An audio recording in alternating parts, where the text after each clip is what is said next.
My name is Victor Garvey. I'm chef patron of SOLA Soho, a Michelin-starred American restaurant in Soho. We started it 3 years ago with the ambition of showing people what high-end American fine dining could be. At the moment, we're the only Michelin-starred American restaurant outside of the USA in Europe.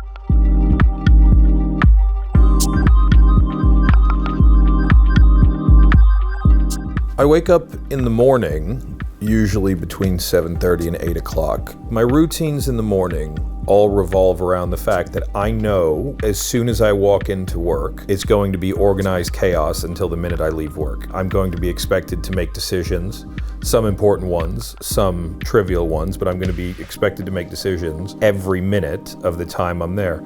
So I try and be a bit mindful in the morning, and I try and become active as soon as I wake up.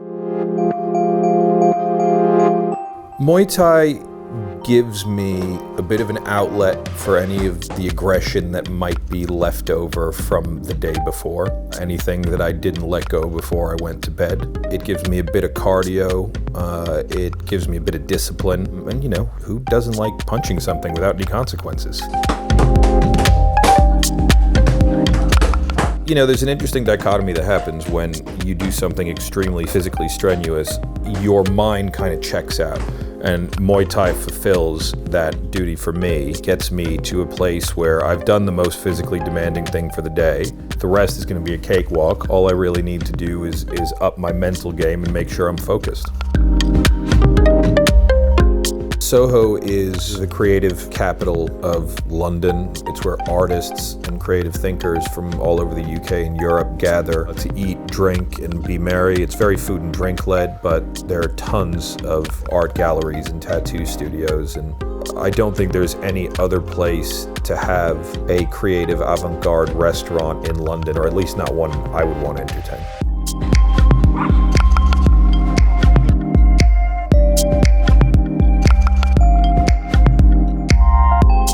I generally get to work around 10:30 a.m. Once again, try and keep that momentum going and get straight in the kitchen, see what's going on, see how everything tastes, if there's anything new, if there's any issues with the service the night before. Someday you're going to be 20%, someday you're going to be 100%, but it's about showing up every day, trying to do a little bit better than you did the day before.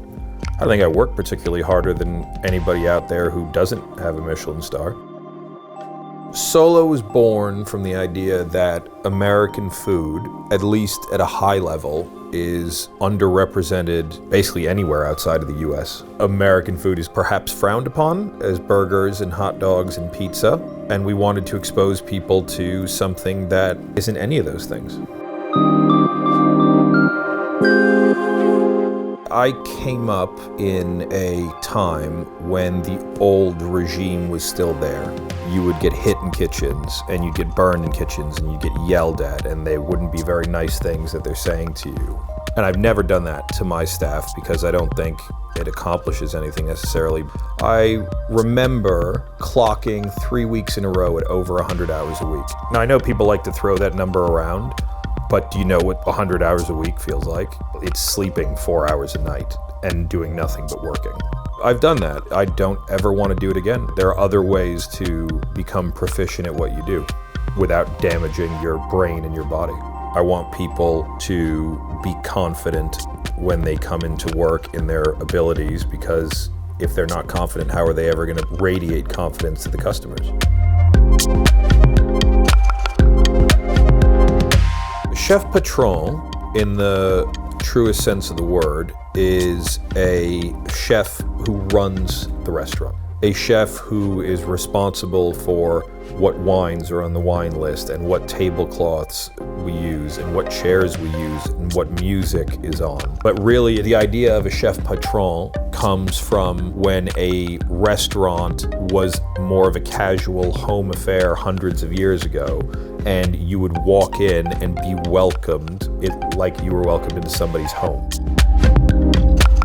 So there's no better feeling than seeing somebody enjoy your dishes, seeing something you prepared seconds ago go into somebody's mouth and see their reaction, see them light up, see them get happy about it. I think it's probably the biggest motivating factor in being a chef.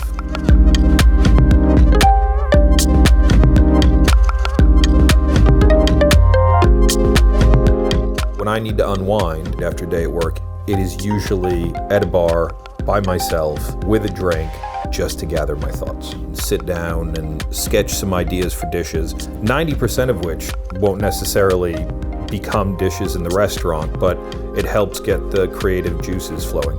My sketchbook allows a catharsis. It allows you a bit of an outlet to get that creative storm that's going on in your brain into something productive. My workday finishes usually when I go to sleep. Difficult days are inevitable, but I think taking a step back and seeing how far you've come and seeing that what you're doing is actually what you always wanted to do when you were a kid, and reminding yourself how lucky you are, goes a long way to shaking you back into a good mental state. It's important, just like in the morning you set yourself up to have a productive day. If you don't learn anything from that day, then it's kind of wasted, isn't it? So you need that time in the evening to take stock of everything that happened and process it and digest it and see where you're at and see if you can use it to improve anything the next day.